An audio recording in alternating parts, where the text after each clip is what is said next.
सिर के ऊपर जो मुकुट लगा हुआ है वह टेढ़ा हो गया।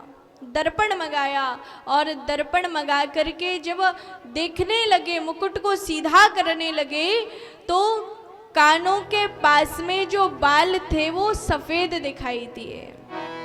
श्रवण समीप भय सित केसा, बाल जो हैं वो सफेद हो गए। बताया था ना मृत्यु देवी की कितनी घंटी बजती है? 5, 4, 5वां तो फिर घंटा बजता है। बाल सफेद हो गए, यानी बुढ़ापा आ गया। बुढ़ापा आकर के कान में कह रहा है, महाराज अब बुढ़ापा आ गया, अब राम जी को राज्य प्रदान करके आप स्वयं भगवान का भजन करने के लिए वन में चले जाइए। और महाराज ने जब यह देखा ना और संकेत उन्हें मिला, तो उन्होंने उस संकेत को अपनाया। ऐसा नहीं कि वह भूल गए कि बुढ़ापा आ गया।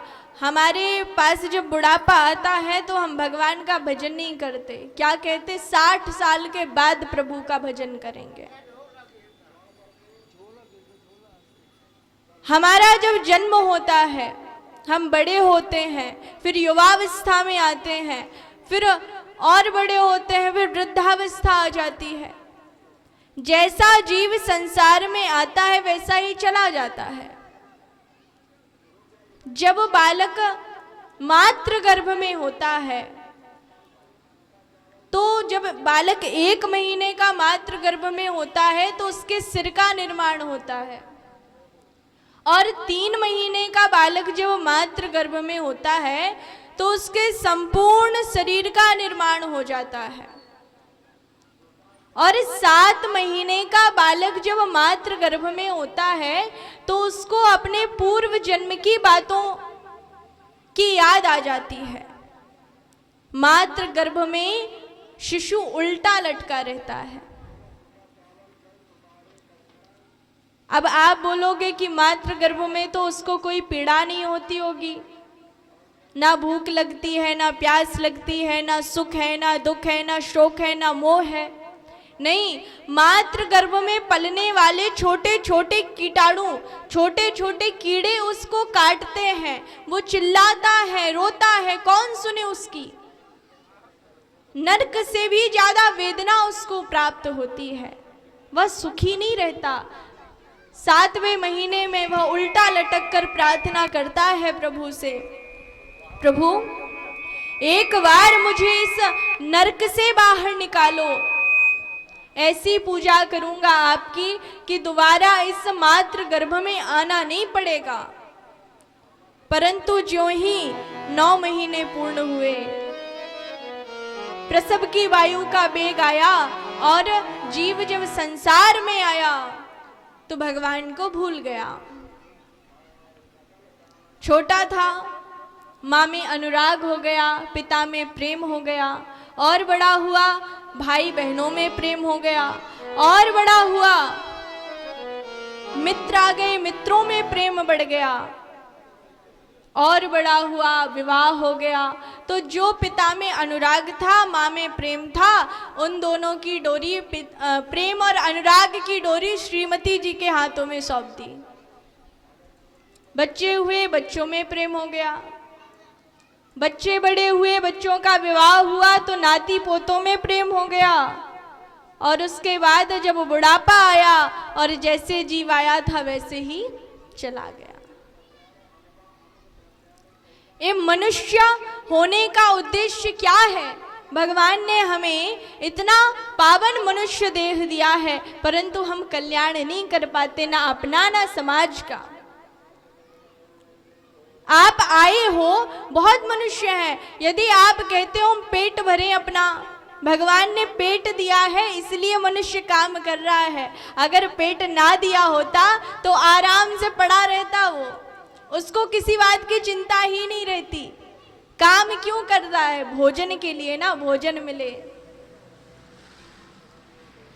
आप कहते हो हम सोते हैं, नाचते हैं, गाते हैं, पीते हैं, रहते हैं, तो भोजन तो पशु पक्षी भी करते हैं, अपना पेट तो जानवर भी भरते हैं, हम तो मनुष्य हैं।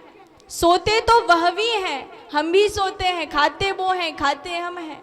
उनमें और हम में फर्क क्या है? बहुत फर्क है। अब आप कहोगे यही तो फर्क है कि उनमें 2 सींग लगे हुए, हम में है नहीं। उनमें पूंछ है, हम में पूंछ नहीं है। नहीं, इतना डिफरेंस नहीं है, बहुत अंतर है। बड़े भाग मानुष तन पावा, सारे पशु पक्षी सिर झुकाकर चलते हैं और मनुष्य ही एक ऐसा है जो सिर उठाकर चलता है। पशु पक्षी कहना चाहते हैं कि हे मनुष्य, भगवान ने तुझे मनुष्य देह दिया है तो ऐसा काम मत करना कि तुझे सिर झुकाकर चलना पड़े। तू सिर उठाकर चलता है तो सिर उठाकर ही चलना। पशु पक्षी मुस्कुराते हैं, हंस नहीं सकते। किसी पशु पक्षी को आपने हंसते हुए देखा है कि दांत निकाल कर वो हंसे? नहीं, मुस्कुरा सकते, हंस नहीं सकते। पशु पक्षी कहना चाहते हैं, हे मनुष्य, तुझे हंसने का मौका मिला है, तू ऐसा कोई काम नहीं करना कि दुनिया तुझ पर हंसने लगे। 4 पहिए की गाड़ी के लिए स्टैंड की जरूरत नहीं होती, परंतु 2 पहिए की गाड़ी के लिए स्टैंड की जरूरत होती है। ये पशु पक्षी क्या है? ये 4 पहिए की गाड़ी है। कार होती है तो उसमें स्टैंड की जरूरत थोड़ी पड़ती। पशु पक्षी में 4 पैर होते हैं ना, हम में तो 2 ही हैं, और 2 पहिए की यदि गाड़ी होगी तो स्टैंड लगाना पड़ेगा। तो वो स्टैंड क्या है? वो सत्संग का स्टैंड है, जो बिना स्टैंड के तो गाड़ी गिर जाएगी ना। तो सत्संग अति आवश्यक है, और संतों की सेवा से ही, संत ही हमें भगवंत से मिलाने का काम करते हैं। देखो, एक संत थे माधवदास जी। माधवदास जी 5 घरों से भिक्षा लिया करते थे। 5 घरों जाते और भिक्षा लेते थे। भिक्षाम देहि माँ, भिक्षाम देहि माँ। परंतु एक घर ऐसा था जहां से भिक्षा नहीं मिलती थी। भिक्षा के नाम पर क्या मिलती थी? गाली।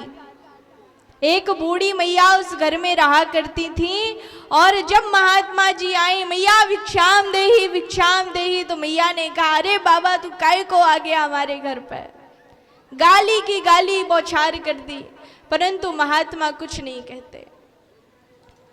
साथ में रहने वाले संतों ने समझाया कि जब उस घर में तुम्हें गाली मिलती है तो जाते क्यों हो? माधवदास जी ने कहा कि बिगड़े हुए को सुधारने का जो काम करे वही तो साधु है, जो बिगड़े हुए को बनाए वही तो संत है। हम अवश्य जाएंगे उसके घर। वो बूढ़ी मैया इसलिए परेशान थी क्योंकि उसके घर में पोता नहीं था, और भगवान से नित्य प्रार्थना करे, प्रभु पोता दे दो, पोता दे दो, पोता दे दो, और भगवान उसकी प्रार्थना ना सुने तो बड़ी क्रोधित रहा करती थी, वो संतों से चिढ़ा करती थी। परंतु संत माधवदास जी नित्य प्रति उसके घर जाते। एक बार जब संत माधवदास जी उस बुढ़िया मैया के घर गए और कहा, मैया भिक्षाम देही, तो मैया उस समय चूल्हे में पोता लगा रही थी। चूल्हा पोत रही थी, पोता लगा रही थी। और तभी संत ने कहा, मैया भिक्षाम देही। तो मैया को आई गुस्सा और कहा, रोज बाबा कुछ ना कुछ मांगने आ जाता है, तो जो पोता से चूल्हा पोत रही थी उसी पोता को लेकर के संत के मुंह में मार दिया और कहा, जा बाबा, आज मैंने तुझे कुछ दे दिया, तो रोज मांगने आ जाता था। संत माधवदास जी बड़े प्रसन्न, अरे मैया, आज पहली बार तूने मुझे कुछ दिया तो है। संत माधवदास भी उत्तर इसका देगा, पोता दिया है तूने तो पोता तुझको मिलेगा। संत माधवदास जी ने कह दिया, जाओ, तुमने मुझे पोता दिया है ना, तो 1 वर्ष बाद तेरे आंगने में भी पोता खेलेगा। संत माधवदास जी चले गए। और जब 1 वर्ष हुआ, 1 वर्ष के बाद जब बूढ़ी मैया के यहाँ पोते का जन्म हुआ, सब प्रसन्न थे, सारे गांव वाले आए, परंतु मैया रो रही थी। जो बुढ़िया मैया थी वो रो रही थी। माताओं ने पूछा, मैया तुम रो क्यों रही हो? तुमने ही तो कहा था कि पोता चाहिए, पोता चाहिए, और आज देखो भगवान ने तुम्हें पोता दे दिया, प्रसन्न होना चाहिए, रो क्यों रही हो?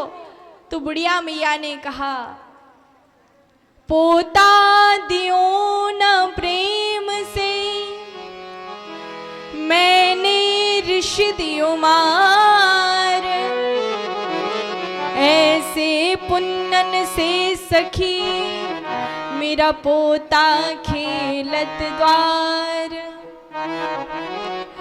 जो मैं देती प्रेम से संत को कृपा प्रसाद, तो घर में सुख उपजते जैसे ध्रुव प्रहलाद। बुढ़िया मैया ने कहा, अरे मैंने तो क्रोध में आकर के चूल्हे का पोता मार दिया था, परंतु संत ने कृपा कर दी और मेरे घर पोता हो गया। यदि मैं उस समय प्रेम से कुछ प्रसाद देती तो आज मेरे घर ध्रुव और प्रहलाद जैसे बालक जन्म लेते।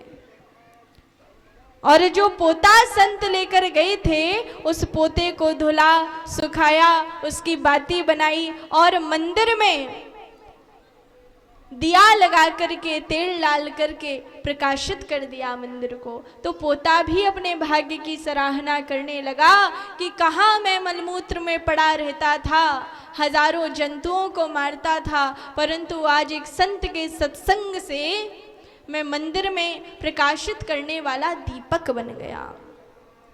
तो बिना सत्संग के मनुष्य को ज्ञान प्राप्त नहीं होता। जीवन परमात्मा से मिला है।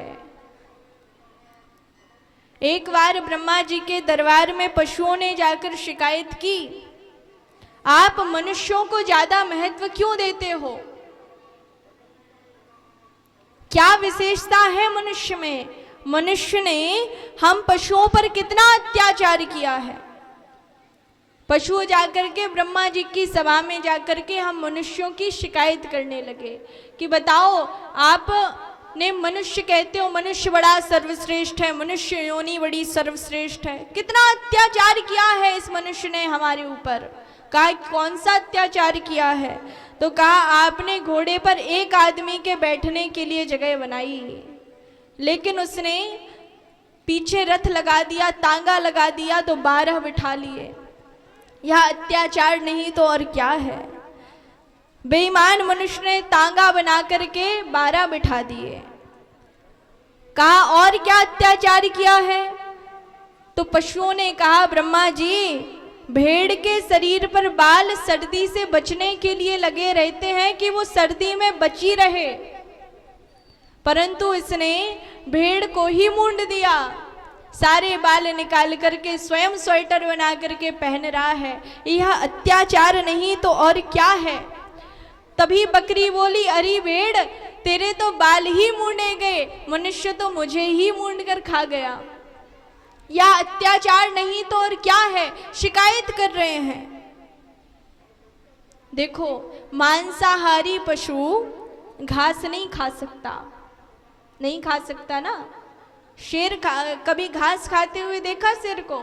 नहीं खा सकता, क्योंकि उसके दांतों की बनावट ही ऐसी है कि वो मांस ही खा सकेगा।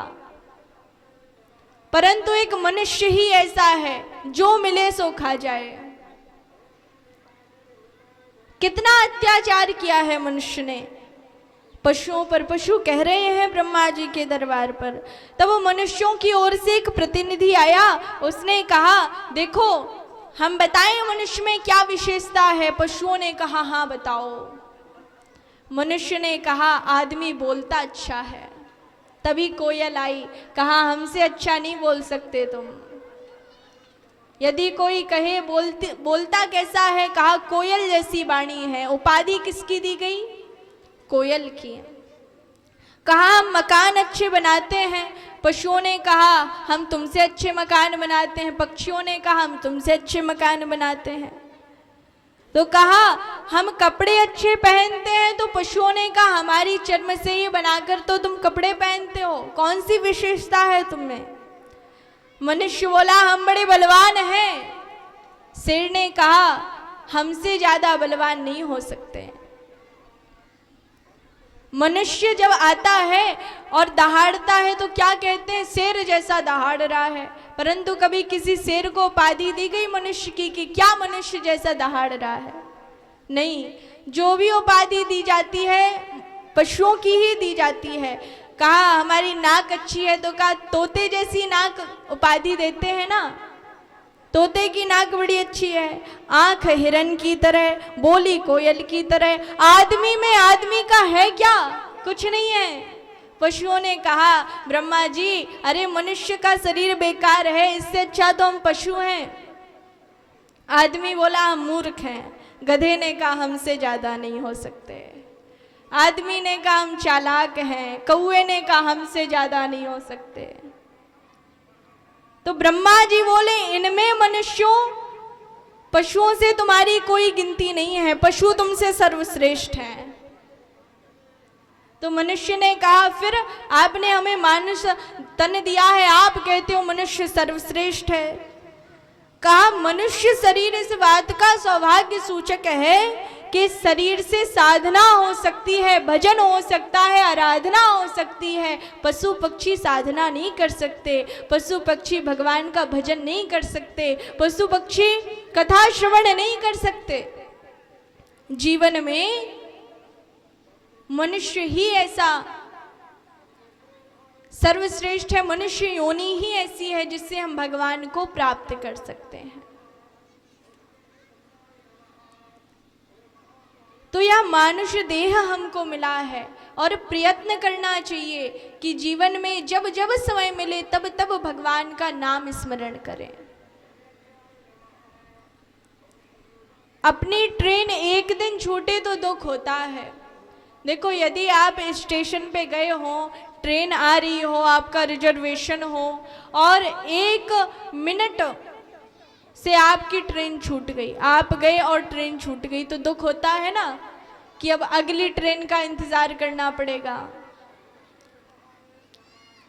अब एक ट्रेन ऐसी हो जो एक दिन में एक ही बार आए तो दुख होता है कि एक दिन का इंतजार करना पड़ेगा। एक ट्रेन ऐसी हो जो एक हफ्ते में एक बार आए तो अब हमें अगर वही ट्रेन छूट गई तो 1 हफ्ते का इंतजार करना पड़ेगा। और एक ट्रेन ऐसी आए 1 महीने के बाद जो ट्रेन आए तो हमें 1 महीने का इंतजार करना पड़ेगा। और एक ट्रेन ऐसा है, एक ट्रेन ऐसी आए कि 1 वर्ष में एक बार आए और वही छूट जाए तो 1 वर्ष का इंतजार करना पड़ेगा। और यह जो हमारी ट्रेन है ना, जो जीवन में एक बार मिलती है, कौन सी ट्रेन है वो? नर्तन एक्सप्रेस, जिसके हम पैसेंजर्स हैं। एक महात्मा कहते थे सवारी कर चुके हैं, सफर कर रहे हैं, उतरने की बारी है, उसी की तैयारी है। सवारी की गर्भाधान में सफर कर रहे हैं, मकान और दुकान में, और उतरना है शमशान में। है ना, कई बार बोर्ड लगा रहता है ना, यहाँ थूकना मना है, यहाँ खड़े होना मना है, यहाँ ये करना मना है, यहाँ वो करना मना है, परंतु कहीं लिखा है कि यहाँ मरना मना है? कहीं नहीं लिखा रहता ना। तो बार बार मरकर भी एक बार नहीं मरे और एक बार मरना ही है, सब जानते हैं लेकिन मानता कोई नहीं। जीवन क्या है? जीवन तो भैया एक रेल है। ये जीवन क्या है? एक रेल ही तो है जिस के हम पैसेंजर्स हैं। और यदि उस ट्रेन में हम सफर कर रहे हैं तो एक दिन उतरना भी पड़ेगा। और जब टिकट लेकर के आप चढ़ोगे बिना टिकट तो आपकी जेल हो जाएगी ना। तो इसमें टिकट भी ज़रूरी है और मनुष्य का देह ही ऐसा है कि इसमें आप भगवान का भजन कर सकते हो। माया भगवान की, कृपा भगवान की, और हम भी भगवान के हैं। तो जीवन क्या है आपका? एक ट्रेन की तरह है, और ट्रेन का नाम क्या है? नर्तन एक्सप्रेस। जीवन तो भैया एक रेल है, कभी पैसेंजर कभी मेल है। ओ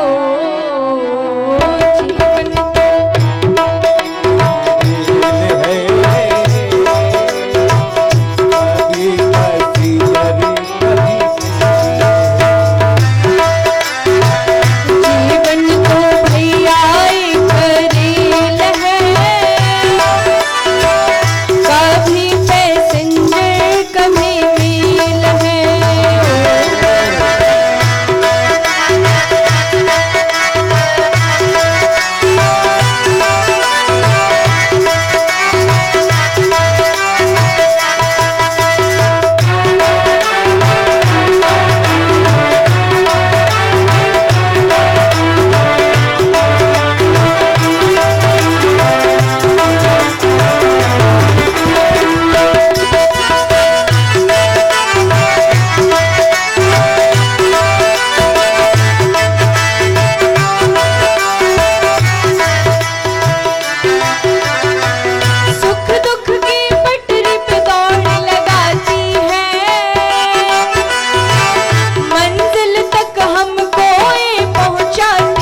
अच्छे कर्मों की टिकट लेना है, अच्छे कर्मों की टिकट कटा लेना। पूछे जो टीटी तो दिखला देना।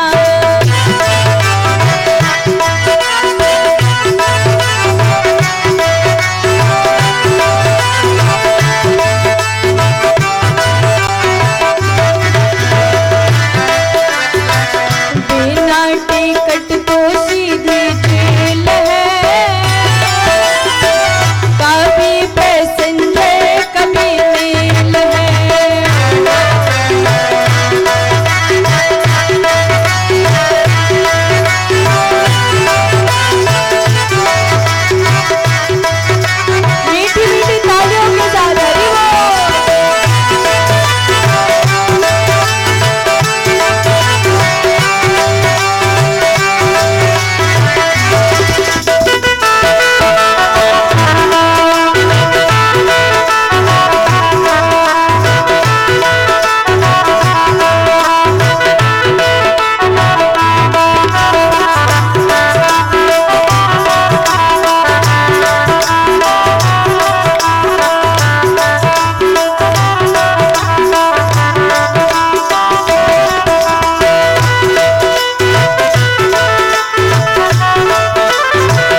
पति पत्नी बहुत रिश्ते बनेंगे, लेकिन एक रिश्ता ठाकुर जी से बनाना है जो कभी टूटने वाला नहीं है, क्योंकि संसार से आप संबंध बनाओगे तो एक ना एक दिन टूट जाएगा, है ना। रिश्ते भी बनते और बिगड़ते हैं, यात्री जो चढ़ते और उतरते हैं।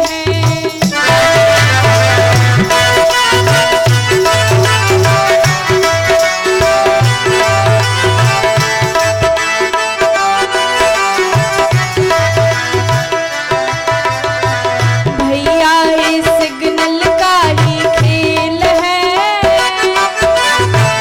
कभी पैसेंजर कभी मेल है। ओ जीवन तो भैया एक रेल है, कभी पैसेंजर कभी मेल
रामचंद्र भगवान की जय हो।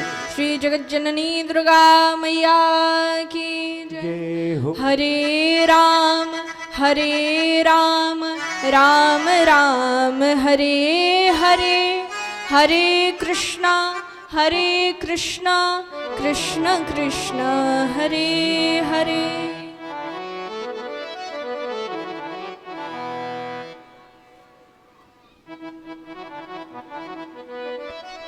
हेलो।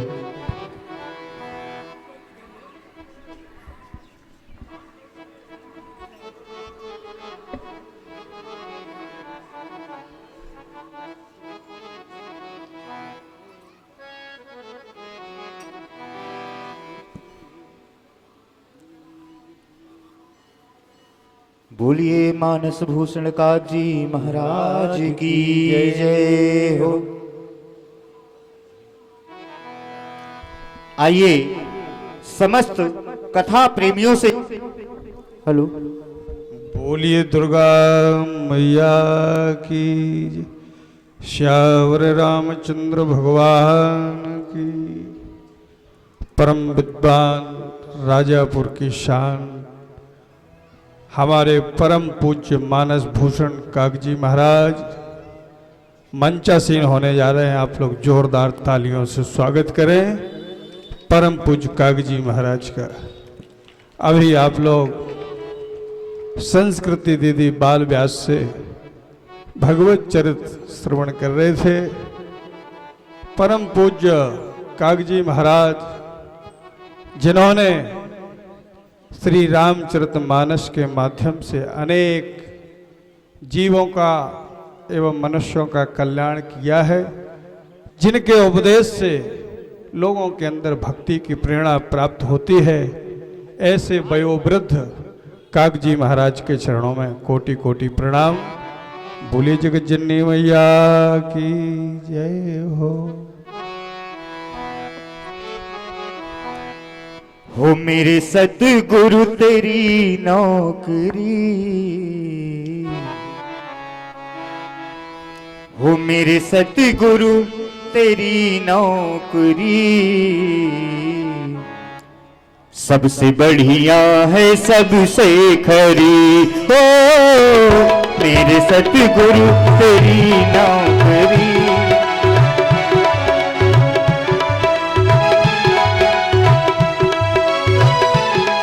मेरे सतगुरु तेरी नौकरी सबसे बढ़िया है सबसे करीब। वो मेरे सतगुरु तेरी नौकरी।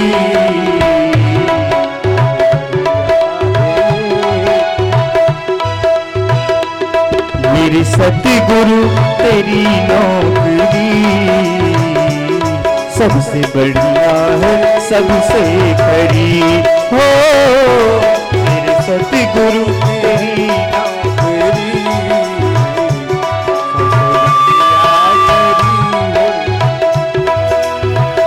हो तेरे दरबारी की हाजिरी। तेरे दरबारी की हाजिरी सबसे बढ़िया है सबसे खरी। हो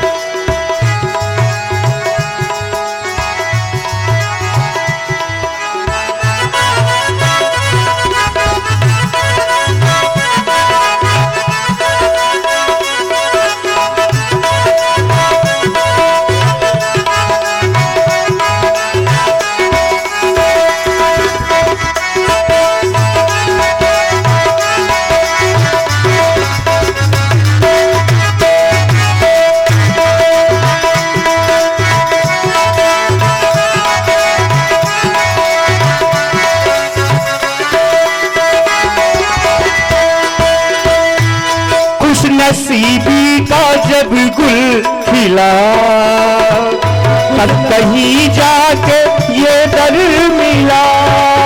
तो खुश नसीबी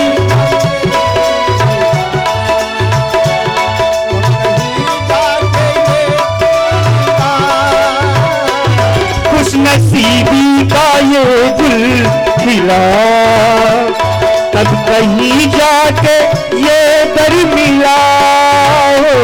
खुश नसीबी का अब कहीं जाके ये दर मिला। हो गई अब तो रहमत तेरी। हो गई अब तो रहमत तेरी सबसे बढ़िया है सबसे करीब। हो मेरे गुरुवर तेरी नौकरी सबसे बढ़िया है सबसे करीब। हो मेरे सतगुरु तेरी नौकरी सबसे बढ़िया है सबसे करीब।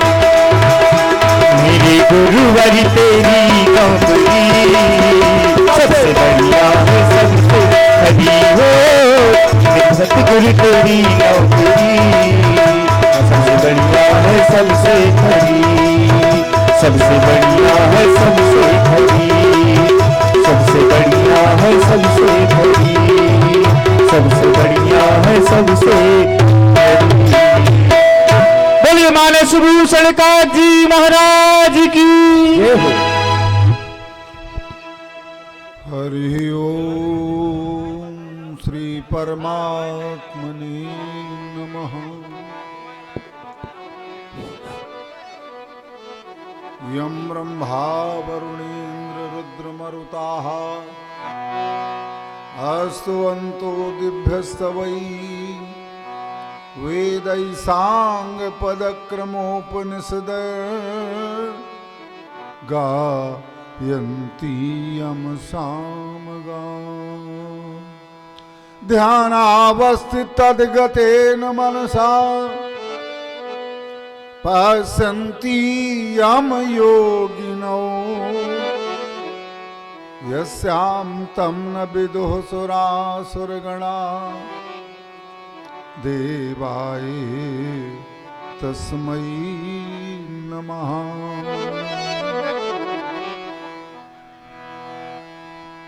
वंदे देव उमा पतिम सुरगुरु वंदे